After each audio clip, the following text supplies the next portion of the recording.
안녕하세요. M닥터 임창락입니다. 오늘은 하루밥상 신청 사연 소개해 드리려고 하는데요. 오늘 신청하신 분의 사연은 과민성 대장증후군에 관련된 거예요. 배가 많이 차갑거나 아니면 손발이 차다고 얘기하시는 분들도 있고, 설사가 됐다가 이렇게 변비가 왔다 갔다 하시는 분들도 있고, 장이 좀 예민하신 분들이죠. 이렇게 장이 예민하신 분들이 배가 차갑다 이렇게 얘기하시는 분이 굉장히 많아요. 그리고 손발이 차다 이것도 꽤 많고요. 그런 일련의 증상들을 겪고 계신 분들이 끝까지 시청해 보신다면 도움이 되는 것들을 좀 하나하나 그런 포인트들, 공감의 포인트들이 아마 있을 거예요. 그래서 끝까지 시청 부탁드립니다. 저희 하루밥상은 여러분들의 신청에 의해서 유지되는 코너죠. 저희가 댓글을 통해서 3가지 신청 방법을 안내해 드리고 있는데, 홈페이지 들어오셔서 저희 하루밥상 신청 게시판에 사연을 적어주시거나 아니면 댓글 남겨주시거나 아니면 이메일로도 신청하실 수가 있거든요. 그런 방법들은 댓글로 제가 안내해드리고 있으니까 많은 신청 부탁드릴게요. 자, 오늘 사연 한번 살펴볼게요. 오늘은 여성분이시고 28세, 그리고 키와 몸무게, 그렇죠. 이게 키랑 몸무게가 참 이게 예민한 질문이라고 느끼시는 것 같아요. 이거 안 적으셔도 괜찮아요. 제가 사연에서 제일 중요하게 생각하는 거는 일단 어떤 증상이나 뭐 어떤 불편감이 있는지 그런 거 여부랑 어떤 식단을 가지고 있는지 요거에 이제 가장 포인트가 있어서 그것만 충실하게 적어주셔도 뭐 충분히 얘기거리가 많이 나오거든요. 그래서 다른 부분들은 뭐 그렇게 중요하게 생각하지는 않으니까 사연 적는 거에 대해서 하나하나 이렇게 다 꾹 눌러서 다 써야 된다 이렇게 생각하진 않으셔도 돼요. 이분이 신청하게 된 계기는 예전부터 배가 차갑다는 느낌, 저도 그렇거든요. 배가 약간 찬 느낌이 좀 있어요. 그런 분들이 많이 있으시죠. 그리고 최근 들어 조금만 신경 쓰거나 피곤하면 배가 아프고 설사하는 일이 많아졌습니다. 이게 스트레스에도 굉장히 예민하거든요. 소화기계통은 미주신경에 영향을 많이 받기 때문에 스트레스성 뭐 소화불량이라든가 이런 게 굉장히 많이 있죠. 굉장히 흔하게 있는 일이죠. 과민성 대장증후군 같다는데 뭐 주변에서 이렇게 들은 것 같아요. 평소 식습관이 영향을 주는 건 아닌지 궁금해서 신청하게 되었습니다 하셨고요. 개선하고 싶은 거는 아랫배 차가운 느낌과 잦은 복통, 설사. 배도 조금 아픈 편이신가 보네요. 배가 많이 차가우면 통증으로 느끼는 경우들도 있고, 차갑다는 그 자극 자체만으로도 이게 소화기 계통이 잘 움직이지 않는다던가, 그러니까 연동이 잘 안 된다던가 뭐 이런 것들 때문에 통증이 생기는 경우들도 있고요. 자주 이제 함께 나타나는 증상들이죠. 그리고 아침이나 식사 후 바로 화장실 가는 일이 많고, 속이 늘 더부룩한 소화불량도 약간 있으시네요. 그리고 음식을 어떻게 먹어야 속이 편한지 알고 싶어요. 속이 편안한 음식을 추천받고 싶으신 거네요. 그죠? 식단을 보면 아침에는 토스트나 또는 김밥 조금, 그리고 커피. 또 커피가 참 많이들 드시는데 이게 위장 자극감이 있거든요. 그래서 공복에 드시면 당연히 안 되시는 거고, 만약에 아침 식사하고 나서 잠시 있다가 속이 쓰리기 시작한 느낌이 든다고 하면은 커피 때문일 수도 있거든요. 이거는 약간 조절해 보시는 게 좋을 것 같아요. 그리고 회사 식당에서 점심은 한식 위주로 국밥, 반찬. 큰 문제는 없을 것 같은데 뭐 조미료나 아니면은 그 나트륨 함량 요것만 좀 신경 쓰시면 크게 문제는 안 될 것 같고요. 오후에 간식 시간에 커피 한 잔 드시고 빵이나 간식 가끔 드시는 거고, 그다음에 저녁은 집에서 부모님과 함께 사시는가 보죠? 부모님과 함께 저녁을 먹습니다. 이게 이러면 아침은 보통 한식 위주로 잘 되시지 않나? 근데 아마 제가 이거 글 읽으면서 좀 시간대가 안 맞을 수도 있을 것 같아요. 부모님들이 뭐 출퇴근하시는 시간이나 아니면 이렇게 생활하시는 시간 그 영역이랑 이분이 뭐 출근을 너무 일찍 해야 된다거나 뭐 이런 상황이 있을 수도 있겠죠. 그래서 아마 좀 간단하게 본인이 차려서 드실 수 있는 그런 것들만 드시고 나오는 상황인 것 같아요. 그리고 저녁은 일반적인 한식 위주로 드시고 그 집밥 드신다는 얘기겠죠? 그 면 요리를 좋아하는 편입니다 하셨고요. 식사할 때 찬물 한 컵씩 마시는 습관이 있고 얼음 들어간 음료도 자주 마시는 편입니다. 본인이 문제의식을 가지고 아마 적으시는 멘트인 것 같다 이런 생각을 했어요. 배가 차니까 찬물 마시는 거 당연히 안 된다고 하겠죠. 그 다음에 얼음 많이 드시는 것도 제가 당연히 안 된다고 그렇게 말씀을 드릴 텐데, 굳이 이렇게 적은 이유는 이것 때문에 좀 내가 불편감을 많이 겪고 있지 않을까라는 그런 자각이 좀 있으신 것 같아요. 맞아요. 이거 줄이시는 게 좋죠. 이거 해결책에 대해서는 뒤에 좀 말씀을 드릴게요. 과민성 대장증후군은 확진을 받은 것 같진 않으시고 뭐 그럴 것 같다 이런 얘기는 들은 적이 있고, 손발이 차가운 편입니다 하셨고요. 소화가 잘 안 되는 분들이 손발이 차가운 경우도 있어요. 혹은 반대로 수심열이라고 하는데 이제 손바닥 가운데나 아니면 그 발바닥 가운데 이런 데가 좀 뜨겁게 느끼는 그런 경우들도 좀 있거든요. 오히려 반대로. 하여간 그 온도의 조절 폭이 정상을 벗어나 있는 분들인 거죠. 그런 경우도 소화불량으로 나타나는 경우들이 간혹 있어요. 그리고 생리 전에는 특히 배가 더 차갑고 예민해지는 느낌이 있습니다. 여성분들 이런 분들 꽤 되죠. 특별히 복용 중인 약은 없으시고, 그다음에 밀가루가 안 좋다고 해서 줄여보려고 했는데 현실적으로 쉽지 않더라고요. 아마 면 요리 좋아한다는 게 이 얘기인 것도 같아요. 밀가루 음식들. 그리고 무조건 제한하는 식단보다 평소 생활에서 실천할 수 있는 방법이 궁금합니다. 그렇죠. 이게 하루밥상의 존재 이유죠. 뭔가 딱 갖춰진 이렇게 드세요라고 딱 제시하는 것보다 제가 하는 일은 식단을 이렇게 알려주시면 이거 중에서 요거는 좀 수정해 보시는 게 낫겠는데요. 요거 대신에 뭐 다른 식재료를 이렇게 사용하는 게 낫겠는데요. 요 정도의 제한 정도 드리거든요.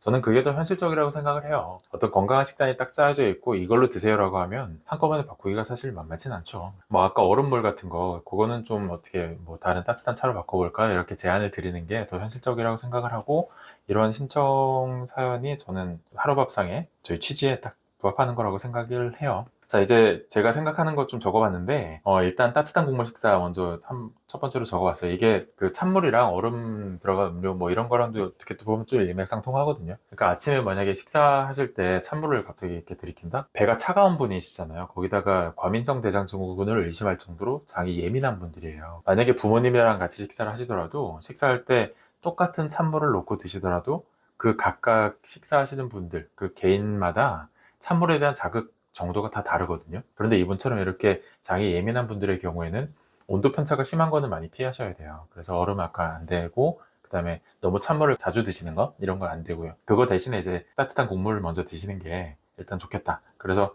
아침 식사하실 때도 지금은 토스트나 김밥 같은 걸 드시지만 아마 댁에서 부모님은 같이 살고 계시면 부모님께서 식사하시는 것들도 따로 준비를 하실 것 같거든요. 그래서 그런 것들 이제 조금 이렇게 데펴서 이렇게 좀 간단하게 된장국이랑 밥, 그 다음에 간단한 뭐 김이나 반찬 한두 개만 놔도 이렇게 훌륭한 식사가 되니까, 그렇게 좀 따뜻한 식사. 과민성 대장증후군 분들한테 굉장히 중요해요. 따뜻한 한 끼 식사. 요게 그냥 어디 캠페인을 하는 말인 것 같기도 한데, 물리적으로 따뜻하게 드시는 게 장의 자극감을 일단 좀 줄일 수도 있고요.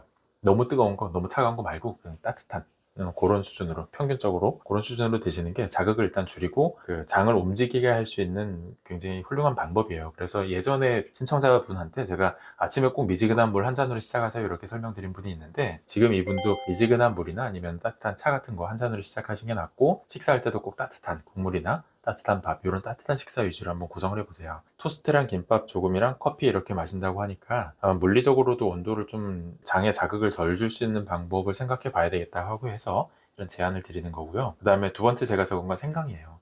생강이 소화를 많이 도와요. 기본적으로 많이 소화를 많이 돕고, 그 다음에 성질이 따뜻한 편입니다. 그래서 생강차를 끓여두고 따뜻하게 데펴서 이제 조금씩 덜어가지고 드시는 게 제일 좋은 방법인데, 그게 그렇게 하기가 좀 쉽진 않죠. 그래서 간단하게 할 수 있는 방법이 어떤 거냐면, 생강을 편을 썰어요. 편을 썰어가지고, 그리고 말린 생강을, 그거를 냉장고에 넣습니다. 냉장고에 이렇게 뭉쳐가지고 넣으면 나중에 하나씩 떼기 힘들어요. 제가 펼쳐가지고 이렇게 비닐에 싸서 이렇게 해 놓으시면, 하나씩 떨어질 수 있게 해 놓으시면은 나중에 빼쓰기가 굉장히 좋거든요. 그렇게 얼려놨다가 따뜻한 물을 한 잔을 이렇게 만들어요. 제일 뭐 간단한 거는 물 끓이는 커피 포트 같은 게 있으면은 뭐 간단하고, 그렇지 않으면은 물 따라서 전자레인지에 30초나 1분만 돌려도 뜨거운 물이 되잖아요. 그렇게 해서 편 하나씩만 넣는 거예요. 그 냉동실에 일단 편 하나씩만 넣으면 3분까지 기다릴 것도 없어요. 한 1분 정도만 기다리면 거기에 생강물이 조금씩 우러나거든요. 그게 굉장히 옅은 수준의 생강차랑 비슷합니다. 그렇게 해서 드시는 거를 한번 생활화해 보세요. 그게 굉장히 큰 도움이 돼요. 특히나 배가 찬 분들한테는 찬 배를 좀 따뜻하게 만들 수 있는 그런 약들 중에, 한의원에서 쓰는 약에 뭐 이중탕이나 이런 그 배를 따뜻하게 하는 약들이 있는데, 거기에 생강도 뭐 물론 저희가 쓸 때는 생강보다 훨씬 더 약성이 강한 걸 쓰지만, 거기도 생강, 건강 같은 거 굉장히 많이 활용을 하거든요, 한약 중에.